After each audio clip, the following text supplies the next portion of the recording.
Charlie McCann, and today I'm going to be talking about the Greek astronomer and mathematician Eratosthenes. Despite the fact that he was alive in the 2nd century BC, he was brilliantly able to measure the circumference of the Earth using only the shadows cast by the sun, a stick, and some basic geometry. The techniques he employed are very easy to duplicate. The first thing to do is to find out when the Sol and Moon is in your area. Then, using an object of a known height, stand it on a perfectly even surface in an area with lots of light so that it is at a 90-degree angle with the Earth.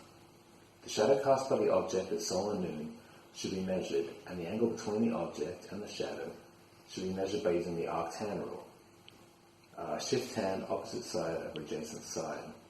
Then have a friend in an area at least a few hundred kilometers away, but at a similar longitude, do the same thing.